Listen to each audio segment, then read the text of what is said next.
여러분 안녕하십니까? 저는 정약용이라 합니다. 사람들은 저를 다산이라 부르기도 하지요. 오늘 이 자리에 여러분과 함께하게 되어 참으로 감회가 남다릅니다. 제가 살았던 시대로부터 200여 년이 흐른 지금 이렇게 먼 훗날의 어르신들께 말씀을 드릴 수 있다니 세상의 변화란 참으로 놀랍기만 합니다. 저는 1762년에 태어나 1836년에 세상을 떠났으니 75년의 세월을 살았습니다. 그 긴 세월 동안 저는 영광과 좌절, 성공과 유배, 희망과 절망을 모두 경험했습니다. 젊은 시절에는 임금님 곁에서 나라를 경영하는 일을 도왔고, 중년에는 억울한 누명을 쓰고 18년이라는 긴 세월을 유배지에서 보냈으며, 만년에는 고향에 돌아와 학문에 전념하며 500여 권의 책을 저술했습니다. 오늘 저는 여러분께, 특히 인생의 후반부를 걷고 계신 여러분께 제가 긴 세월 동안 깨달은 마음의 철학과 늦은 나이의 지혜에 대해 말씀드리고자 합니다. 저는 39세 되던 해 갑자기 유배형을 받았습니다. 천주교와 연루되었다는 죄목이었지요. 형님 정약종은 순교하셨고 작은 형님 정약전도 흑산도로 유배를 가셨습니다. 저는 전라도 강진으로 유배를 떠났습니다. 처음 유배지에 도착했을 때의 심정을 무어라 말로 표현할 수 있겠습니까? 서울의 화려한 관직에서 임금님의 총애를 받던 자리에서 갑자기 죄인의 몸이 되어 멀고 먼 남쪽 바닷가 마을로 쫓겨난 것입니다. 아내와 자식들은 서울에 남겨두고 저 혼자 낯선 땅에서 앞날을 알 수 없는 처지가 되었습니다. 첫 몇 달은 정말 견디기 힘들었습니다. 밤마다 잠을 이루지 못했고 마음속에서는 분노와 억울함, 원망과 절망이 끌어올랐습니다. 내가 무슨 잘못을 했단 말인가? 나라를 위해 충성을 다했는데 왜 이런 벌을 받아야 하는가? 그런 생각들이 하루 종일 제 마음을 괴롭혔습니다. 그러던 어느 날이었습니다. 유배지 작은 방에 앉아 창밖을 바라보고 있었습니다. 해가 지고 있었지요. 붉은 노을이 서쪽 하늘을 물들이고 있었습니다. 그 순간 문득 이런 생각이 들었습니다. 저 노을은 내가 관직에 있을 때나 유배지에 있을 때나 똑같이 아름답구나. 저 하늘은 내 처지가 어떠하든 변함없이 저기 있구나. 그때 깨달았습니다. 세상은 변하지 않았습니다. 변한 것은 제 처지였고 제 마음이었던 것입니다. 노을의 아름다움은 제가 높은 자리에 있든 낮은 자리에 있든 달라지지 않았습니다. 달라진 것은 그것을 바라보는 제 마음의 여유였습니다. 그날 밤부터 저는 제 마음을 들여다보기 시작했습니다. 제가 괴로운 것은 유배 그 자체 때문이 아니라 유배를 받아들이지 못하는 제 마음 때문이었습니다. 억울함에 사로잡혀 과거의 영광을 붙잡고 놓지 못하는 제 마음이 저를 괴롭게 만들고 있었던 것입니다. 여러분, 우리는 모두 살면서 예상치 못한 고난을 맞이합니다. 60대, 70대, 80대가 되면 더욱 그렇습니다. 건강이 나빠지기도 하고 사랑하는 사람을 잃기도 하며 젊었을 때의 능력이 쇠퇴하기도 합니다. 사회적 위치가 달라지고 존재감이 줄어드는 것을 느끼기도 합니다. 이럴 때 우리는 두 가지 선택을 할 수 있습니다. 하나는 바뀐 현실을 받아들이지 못하고 과거의 영광에 집착하며 불평하는 것입니다. 예전에는 내가 얼마나 대단했는데, 내가 젊었을 때는 말이야. 이런 말들로 현재를 부정하는 것이지요. 다른 하나는 바뀐 현실을 있는 그대로 받아들이고 그 안에서 새로운 의미를 찾는 것입니다. 저는 유배지에서 후자를 선택했습니다. 그리고 그 선택이 제 인생의 가장 큰 전환점이 되었습니다. 처음에는 강진읍 동문 밖 주막집 사랑방에서 지냈습니다. 하지만 몇 년 후 저는 만덕산 기슭에 있는 작은 오두막으로 거처를 옮겼습니다. 그곳이 바로 다산초당입니다. 다산초당은 정말 작은 집이었습니다. 방 두어 칸에 마당이 조금 있는 정도였지요. 하지만 저는 그곳을 천하에서 가장 아름다운 곳으로 만들었습니다. 차나무를 심고 꽃을 가꾸고 대나무 숲을 조성했습니다. 그리고 그 작은 집에서 저는 제 일생의 가장 위대한 작업들을 해냈습니다. 목민심서, 경세유표, 흠음신서 같은 책들을 그곳에서 썼습니다. 제자들을 가르쳤고 백성들의 삶을 연구했으며 나라를 어떻게 다스려야 하는지를 고민했습니다. 유배령을 받았을 때 저는 모든 것을 잃었다고 생각했습니다. 하지만 되돌아보니 저는 오히려 그곳에서 가장 중요한 것을 얻었습니다. 바로 제 자신을 만날 수 있는 시간, 깊이 생각할 수 있는 고요함, 그리고 진정으로 중요한 것이 무엇인지를 깨달을 수 있는 여유였습니다. 여러분, 혹시 지금 무언가를 잃었다고 느끼십니까?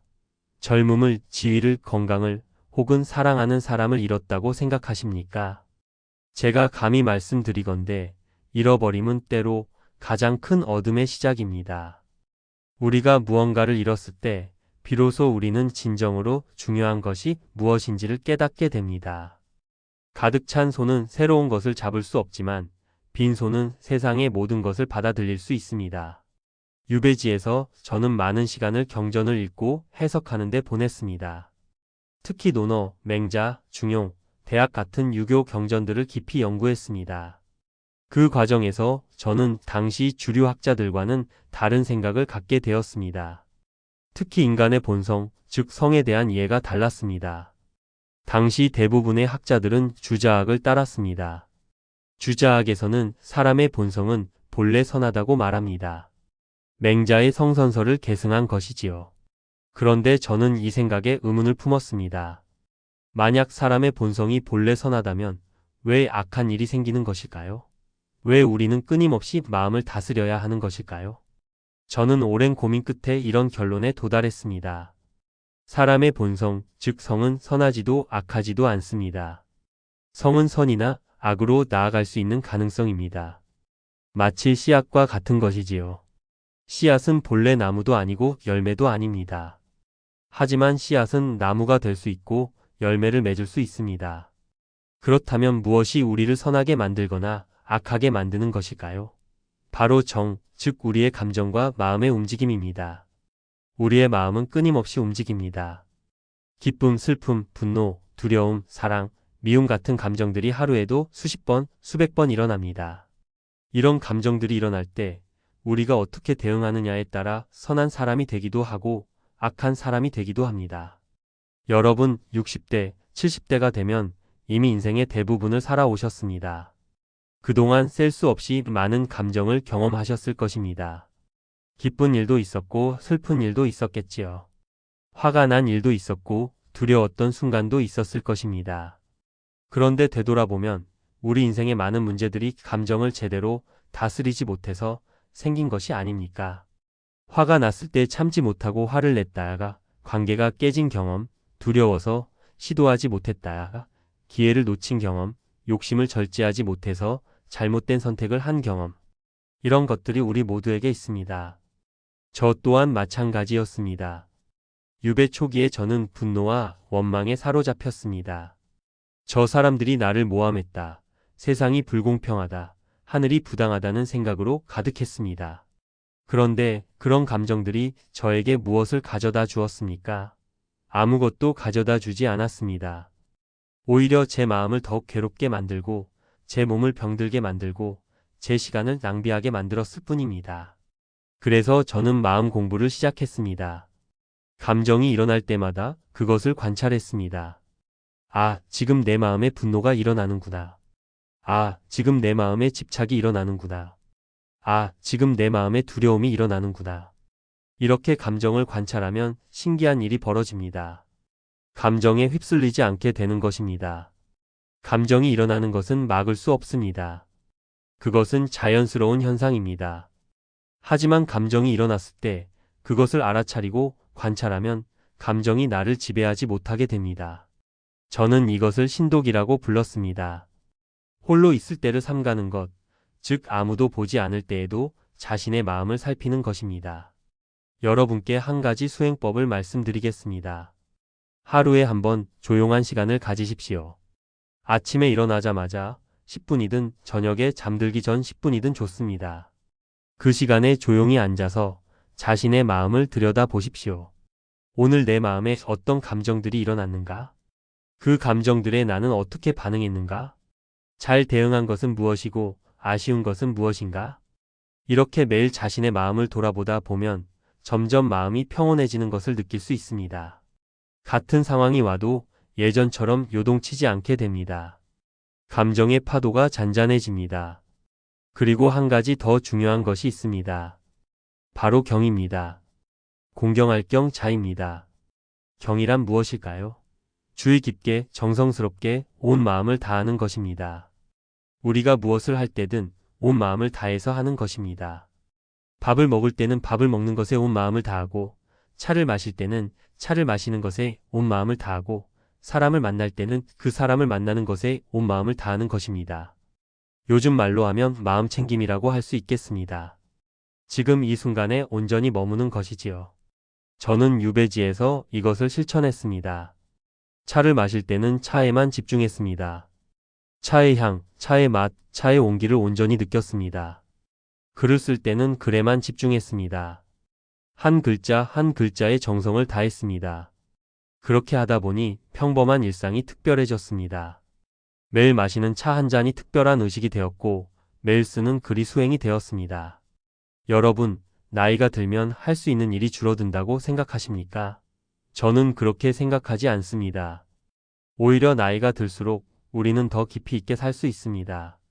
젊었을 때는 많은 것을 하느라 바빴다면 이제는 적은 것을 깊이 있게 할 수 있습니다.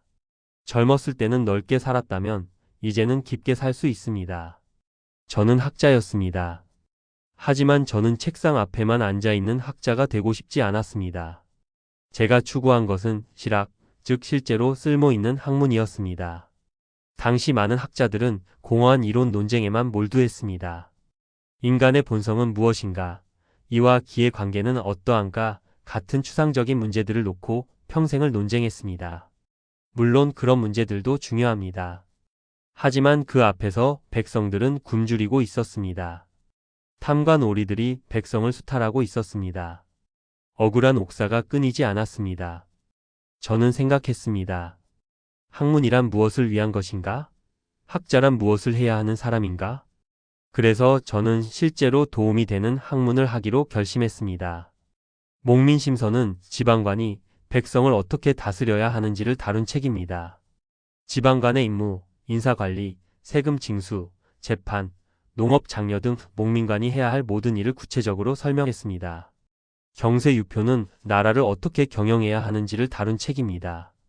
토지제도, 관리제도, 군사제도 등 국가 운영의 모든 방면을 개혁하는 방안을 담았습니다. 흠음신서는 형법과 재판에 관한 책입니다. 어떻게 하면 억울한 사람이 없도록 공정한 재판을 할 수 있는지를 연구했습니다. 이 책들을 쓰면서 저는 한 가지 원칙을 지켰습니다.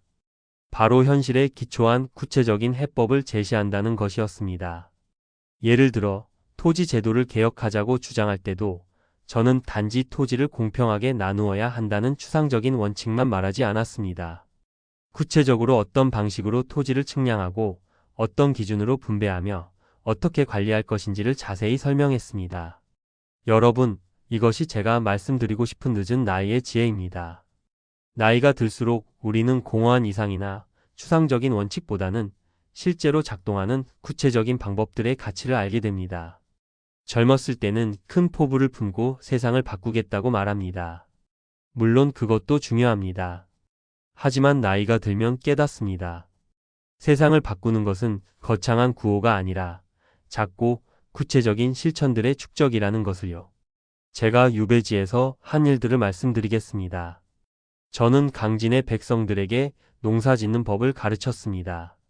어떻게 하면 더 많은 수확을 거둘 수 있는지, 어떤 작물을 어느 계절에 심어야 하는지를 연구했습니다. 제자들과 함께 다리를 놓고 길을 닦았습니다. 수레를 개량하여 더 많은 짐을 효율적으로 운반할 수 있게 했습니다. 제자들에게 글을 가르치되 단순히 경전을 암송하게 하는 것이 아니라 실제 문제를 해결하는 능력을 기르도록 했습니다. 이 모든 것들이 작은 일입니다. 하지만 이런 작은 일들이 모여서 그 지역 백성들의 삶이 조금씩 나아졌습니다. 여러분께서도 마찬가지입니다. 이제 60대, 70대가 되셨으니 세상을 근본적으로 바꿀 수 있는 위치는 아닐지 모릅니다. 하지만 여러분의 주변을 조금 더 나은 곳으로 만들 수는 있습니다.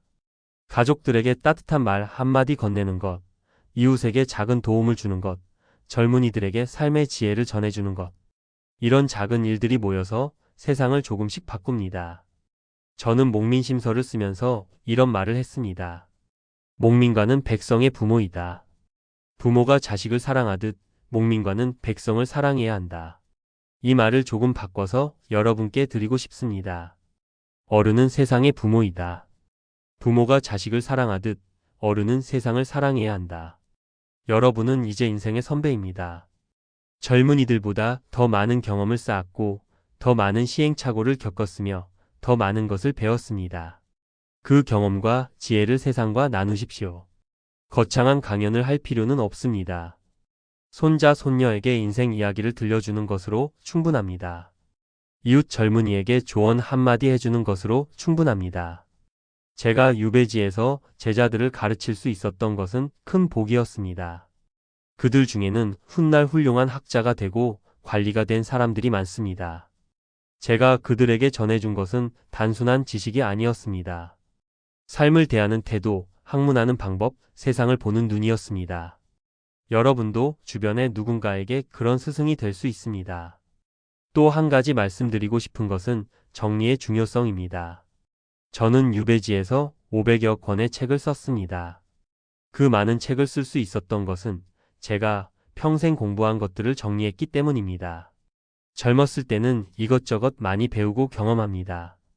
하지만 그것들이 머릿속에 흩어져 있습니다. 나이가 들면 그것들을 정리할 수 있습니다. 무엇이 중요하고 무엇이 중요하지 않은지, 무엇이 진실이고 무엇이 환상인지를 구별할 수 있게 됩니다. 여러분도 여러분의 인생을 정리하십시오. 꼭 책을 쓰라는 것은 아닙니다. 일기를 쓰셔도 좋고, 자서전을 쓰셔도 좋고, 그냥 조용히 앉아서 인생을 되돌아보셔도 좋습니다. 내가 중요하게 여긴 것들이 정말 중요한 것이었는가? 내가 이루고 싶었던 것들 중에 무엇을 이루었고, 무엇을 이루지 못했는가? 이루지 못한 것 중에 정말 아쉬운 것은 무엇인가? 내가 다음 세대에게 전해주고 싶은 것은 무엇인가? 이런 질문들에 답하다 보면 여러분의 인생이 정리되고 마음이 평온해집니다. 그리고 앞으로 남은 시간을 어떻게 보낼지가 분명해집니다. 저는 유배에서 풀려난 후 고향에 돌아와 또 10여 년을 살았습니다. 그 시간 동안 저는 제가 쓴 책들을 더욱 다듬었고 제자들을 계속 가르쳤으며 평온한 마음으로 하루하루를 보냈습니다. 75세로 세상을 떠날 때 저는 후회가 없었습니다. 할 만큼 했다는 생각이 들었습니다. 쓸 만큼 썼고 가르칠 만큼 가르쳤고 사랑할 만큼 사랑했습니다. 여러분도 그런 삶을 사실 수 있기를 바랍니다. 제가 유배지에 있을 때 가장 그리웠던 것은 가족이었습니다. 아내, 아들들, 딸들. 멀리 떨어져 있으니 그리움이 더욱 간절했습니다. 하지만 저는 한 가지 다짐을 했습니다. 비록 몸은 떨어져 있지만 마음만은 함께 하자고요. 그래서 저는 끊임없이 편지를 썼습니다. 특히 두 아들, 하경과 하규에게 많은 편지를 보냈습니다. 그 편지들을 모은 것이 바로 가래자기와 여러 서간집입니다. 제가 아들들에게 쓴 편지의 내용은 다양했습니다. 어떻게 공부해야 하는지, 어떻게 사람을 대해야 하는지, 어떻게 자신을 수양해야 하는지를 가르쳤습니다. 때로는 엄격하게 꾸짖기도 했고, 때로는 따뜻하게 격려하기도 했습니다. 한 번은 큰아들 학연에게 이런 편지를 보냈습니다. 너희들이 명심해야 할 것은 검소함이다. 우리 집안은 지금 몰락했다. 예전의 영화는 사라졌다. 하지만 이것이 오히려 복이 될 수 있다. 가난하면 검소하게 살 수밖에 없고, 검소하면 욕심이 줄어들며, 욕심이 줄어들면 마음이 맑아진다. 부자의 자식들은 사치에 빠져 망하는 경우가 많지만, 가난한 집 자식들은 검소함을 배워 크게 성공하는 경우가 많다. 또 이런 편지도 보냈습니다. 공부는 남에게 보이기 위해 하는 것이 아니다. 출세하기 위해 하는 것도 아니다. 공부는 자신을 완성하기 위해 하는 것이다. 책을 읽을 때는 한 글자, 한 글자를 음미하며 읽어라. 그 뜻을 깊이 이해하고 자신의 삶에 적용하도록 노력하라. 100권의 책을 대충 읽는 것보다 한 권의 책을 제대로 읽는 것이 낫다. 여러분, 저는 18년 동안 아이들 곁에 있지 못했습니다. 아버지로서 해야 할 많은 일들을 하지 못했습니다. 아이들이 자라는 모습을 지켜보지 못했고, 아이들이 어려움에 처했을 때 곁에서 도와주지 못했습니다. 하지만 편지를 통해 저는 계속 아이들의 아버지일 수 있었습니다.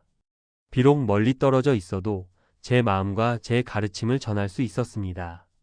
그리고 신기한 것은 오히려 멀리 떨어져 있었기 때문에 더 깊은 대화를 나눌 수 있었다는 것입니다. 만약 매일 얼굴을 맞대고 살았다면 사소한 일로 다투고 중요하지 않은 잔소리를 하고 진정으로 중요한 이야기는 하지 못했을지도 모릅니다. 하지만 편지로 소통하다 보니 저는 정말 중요한 것만 전하게 되었습니다. 인생의 지혜, 삶의 원칙, 마음가짐 같은 것들이었습니다. 여러분 중에는 자녀들과 같이 살지 않는 분들이 많으실 것입니다. 요즘은 다들 각자의 삶이 바쁘고 자주 만나기 어렵습니다. 어쩌면 같은 집에 살면서도 제대로 대화하지 못하는 경우도 있을 것입니다. 제가 감히 권해드리고 싶은 것은 편지를 쓰시라는 것입니다. 요즘은 편지라는 것을 잘 쓰지 않는다고 들었습니다. 전화도 있고 문자 메시지도 있고 여러 가지 편리한 방법들이 있다고 하더군요. 하지만 편지에는 편지만의 특별한 힘이 있습니다. 편지를 쓸 때 우리는 신중해집니다. 말로 할 때보다 더 깊이 생각하게 됩니다. 정말 전하고 싶은 것이 무엇인지를 고민하게 됩니다. 그리고 편지는 남습니다. 말은 공중으로 흩어지지만 글은 남아서 계속 읽힐 수 있습니다. 제가 아들들에게 쓴 편지들을 아들들은 평생 간직했고 어려울 때마다 꺼내 읽었다고 합니다. 여러분도 자녀들에게, 손자, 손녀들에게 편지를 써보십시오. 길게 쓸 필요는 없습니다. 짧아도 좋습니다. 하지만 진심을 담아서 쓰십시오. 내가 너를 얼마나 사랑하는지, 내가 너에게 바라는 것은 무엇인지, 내가 살면서 깨달은 것 중에 너에게 꼭 전하고 싶은 것은 무엇인지, 이런 것들을 솔직하게 쓰십시오. 처음에는 어색할 수 있습니다. 무슨 말을 써야 할지 모르겠다는 생각이 들 수도 있습니다. 하지만 펜을 들고 종이 앞에 앉아 있으면 자연스럽게 말이 나옵니다. 평소에는 하지 못했던 이야기들이 흘러나옵니다. 그리고 한 가지 더 말씀드리고 싶은 것은 가족에게 너무 많은 것을 요구하지 마십시오. 저는 유배지에서 이것을 배웠습니다. 예전에 저는 아이들에게 많은 것을 기대했습니다. 이렇게 되어야 한다, 저렇게 해야 한다는 생각이 가득했습니다. 하지만 떨어져 지내면서 저는 깨달았습니다. 제가 정말 바라는 것은 아이들이 출세하거나 유명해지는 것이 아니라 그저 건강하고 행복하게 사는 것이라는 것을요. 나이가 들수록 우리는 이것을 깨닫게 됩니다. 자녀가 성공하는 것보다 중요한 것은 자녀가 바르게 사는 것이고, 자녀가 부자가 되는 것보다 중요한 것은 자녀가 평안한 것입니다. 제가 아들들에게 늘 강조한 것이 있습니다. 정직하게 살아라. 양심을 속이지 마라. 남에게 해를 끼치지 마라. 작은 선행이라도 실천하라. 이것이 제가 아들들에게 바란 전부였습니다. 거창한 것이 아닙니다. 하지만 이것을 지키며 사는 것이 가장 어렵고 가장 중요한 것입니다. 저는 57세에 유배에서 풀려났습니다. 18년 만에 가족들과 재회했습니다. 그때의 감격을 무어라 말로 표현할 수 있겠습니까? 아들들은 이미 장성해 있었습니다. 제가 떠날 때 어린아이였던 아들들이 어엿한 어른이 되어 있었습니다. 손자들도 생겼습니다. 처음 만났을 때는 서로 낯설기도 했습니다. 하지만 곧 우리는 마음이 통한다는 것을 느꼈습니다. 18년 동안 주고받은 수많은 편지들이 우리를 이어주었던 것입니다. 여러분, 가족이란 무엇입니까? 가족은 혈연으로 맺어진 사람들입니다. 하지만 혈연만으로는 진정한 가족이 될 수 없습니다. 마음으로 이어져야 진정한 가족입니다. 나이가 들면 가족의 소중함을 더욱 깊이 느끼게 됩니다. 세상의 모든 것이 변해도 가족은 변하지 않습니다. 내가 높은 자리에 있든 낮은 자리에 있든 부자든 가난하든 가족은 나를 받아줍니다. 그러니 가족을 소중히 여기십시오. 사소한 일로 다투지 마십시오. 자존심 때문에 관계를 망치지 마십시오. 제가 유배지에서 가장 후회한 것이 있다면 가족들과 함께 있을 때 그들을 더 사랑하지 못한 것입니다. 당연하게 여기고 소홀히 대했던 것입니다. 하지만 떨어져 지내면서 저는 깨달았습니다. 함께 있는 시간이 얼마나 귀한지를요. 그래서 고향에 돌아온 후 저는 가족들과 함께하는 매 순간을 소중히 여겼습니다. 여러분께도 남은 시간이 많지 않습니다. 이것은 슬픈 이야기가 아닙니다. 오히려 이것은 우리에게 지혜를 줍니다. 시간이 유한하다는 것을 알면 우리는 그 시간을 더 소중히 쓰게 됩니다. 가족과 함께 있을 때 온전히 함께 있으십시오. 스마트폰을 내려놓고 텔레비전을 끄고 가족의 얼굴을 보십시오. 가족의 이야기를 들으십시오. 가족에게 따뜻한 말을 건네십시오. 사랑한다는 말을 아끼지 마십시오. 고맙다는 말을 자주 하십시오. 미안하다는 말을 망설이지 마십시오. 이런 말들이 가족을 이어줍니다. 이런 말들이 마음을 따뜻하게 합니다. 저는 75세에 세상을 떠났습니다. 죽음이 가까워졌을 때 저는 두렵지 않았습니다. 오히려 평온했습니다. 왜 그랬을까요? 제가 특별히 용감해서가 아닙니다. 제가 죽음을 준비했기 때문입니다. 유교에서는 죽음을 끝이라고 보지 않습니다. 죽음은 자연의 순리이고 삶의 한 부분입니다. 봄이 오면 꽃이 피고 가을이 오면 낙엽이 지듯이 사람도 때가 되면 세상을 떠나는 것입니다. 저는 유배지에서 많은 사람들의 죽음을 목격했습니다. 친구들이 세상을 떠났고 제자들 중에도 젊은 나이에 죽은 이들이 있었습니다. 형님들도 저보다 먼저 세상을 떠나셨습니다. 그런 경험들을 통해 저는 죽음에 대해 깊이 생각하게 되었습니다. 죽음이란 무엇인가? 죽음 앞에서 우리는 어떻게 살아야 하는가? 저는 이런 결론에 도달했습니다. 죽음을 두려워하지 말고 죽음을 준비하면서 살아야 한다고요. 죽음을 준비한다는 것은 무엇입니까? 죽을 준비를 하면서 슬프게 산다는 뜻이 아닙니다. 오히려 그 반대입니다. 죽음을 의식하면서 살면 우리는 더 충실하게 살게 됩니다. 시간을 허비하지 않게 됩니다. 정말 중요한 것에 집중하게 됩니다. 제가 유배지에서 그토록 많은 책을 쓸 수 있었던 것은 제겐 남은 시간이 많지 않다는 것을 알았기 때문입니다. 언제 죽을지 모른다. 그러니 지금 써야 한다.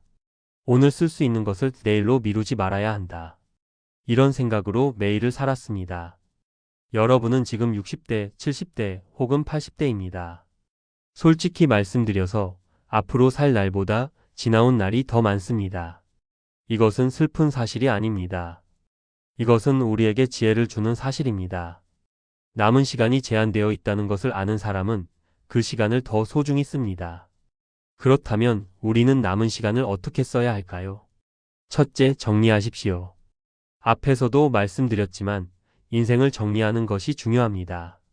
물질적인 정리도 필요하고 관계의 정리도 필요하며 마음의 정리도 필요합니다. 물건을 정리하십시오. 쓰지 않는 것들을 버리거나 나누어 주십시오. 죽은 후에 자녀들이 정리하느라 고생하지 않도록 미리 정리해 두십시오. 관계를 정리하십시오. 화해해야 할 사람이 있다면 화해하십시오. 사과해야 할 일이 있다면 사과하십시오. 감사를 표해야 할 사람이 있다면 감사를 표하십시오. 마음에 맺힌 것들을 풀어내십시오. 마음을 정리하십시오. 집착을 내려놓으십시오. 원망을 놓아버리십시오. 후회를 떨쳐버리십시오. 마음을 비우고 가벼워지십시오. 둘째, 나누십시오. 여러분이 평생 축적한 것들을 나누십시오. 재산이 있다면 적절히 나누십시오. 하지만 재산보다 더 중요한 것은 지혜를 나누는 것입니다.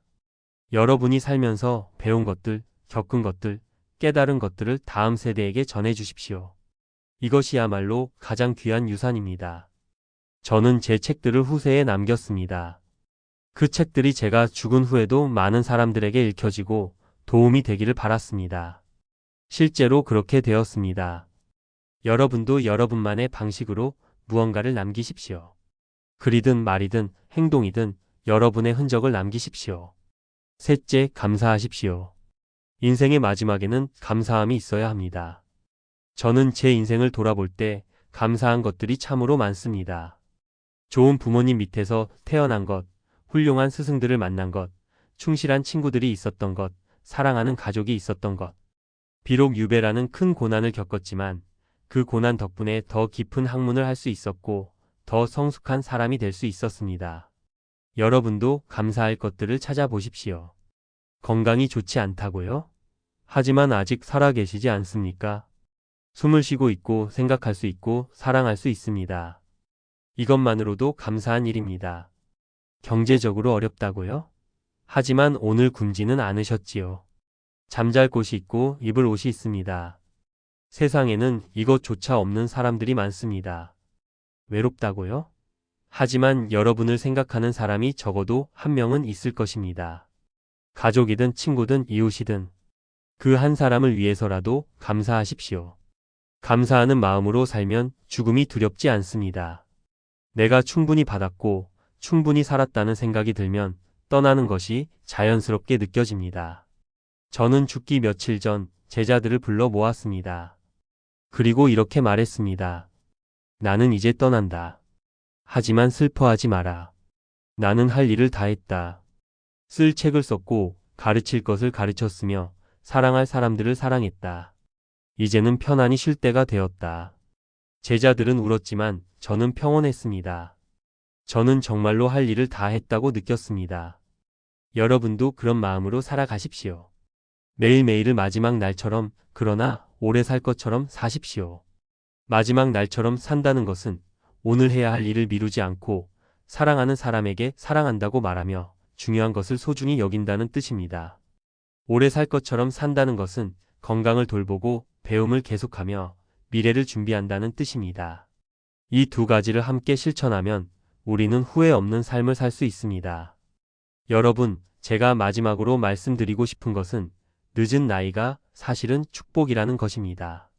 많은 분들이 늙는 것을 두려워합니다. 젊음을 잃는 것을, 능력을 잃는 것을, 아름다움을 잃는 것을 슬퍼합니다. 하지만 저는 말씀드립니다. 나이가 들면서 우리가 잃는 것보다 얻는 것이 더 많다고요. 무엇을 얻습니까? 첫째, 자유를 얻습니다. 젊었을 때는 자유롭지 못합니다. 남의 시선을 의식해야 하고 사회적 기대에 부응해야 하며 성공해야 한다는 압박감이 있습니다. 하지만 나이가 들면 그런 것들로부터 자유로워집니다. 이제 누가 뭐라 하든 상관없습니다. 세상이 어떻게 평가하든 개의치 않습니다. 내가 하고 싶은 대로 살면 됩니다. 저는 유배지에서 이 자유를 맛보았습니다. 관직에 있을 때는 항상 조심해야 했습니다. 임금님의 눈치를 봐야 했고 동료들과의 관계를 신경 써야 했으며 정치적 입장을 고려해야 했습니다. 하지만 유배지에서는 그럴 필요가 없었습니다. 이미 모든 것을 잃었으니 더 잃을 것도 없었습니다. 그래서 오히려 자유로웠습니다. 하고 싶은 공부를 마음껏 할 수 있었고 쓰고 싶은 글을 거리낌 없이 쓸 수 있었으며 진정으로 중요하다고 생각하는 것에 집중할 수 있었습니다. 여러분도 지금 그런 자유를 누릴 수 있습니다. 이제 출세할 필요도 없고 남에게 잘 보일 필요도 없습니다. 젊은이들처럼 경쟁할 필요도 없습니다. 그러니 여러분이 진정으로 하고 싶은 것을 하십시오. 젊었을 때 하고 싶었지만 하지 못했던 것, 바빠서 미뤄두었던 것들을 이제 하십시오. 그림을 그리고 싶었나요? 그리십시오. 악기를 배우고 싶었나요? 배우십시오. 여행을 가고 싶었나요? 가십시오. 이제 나이가 너무 많아서라는 말은 하지 마십시오. 무언가를 시작하기에 너무 늦은 나이란 없습니다. 저는 40세에 유배를 갔습니다. 많은 사람들이 이제 정약용은 끝났다고 말했습니다. 하지만 저는 거기서 제 인생의 가장 위대한 작업들을 시작했습니다. 둘째, 지혜를 얻습니다. 젊었을 때는 지식은 많아도 지혜는 부족합니다.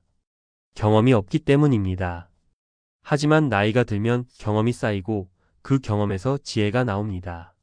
무엇이 중요하고 무엇이 중요하지 않은지를 압니다. 무엇을 붙잡아야 하고 무엇을 놓아야 하는지를 압니다. 언제 나아가야 하고 언제 물러서야 하는지를 압니다.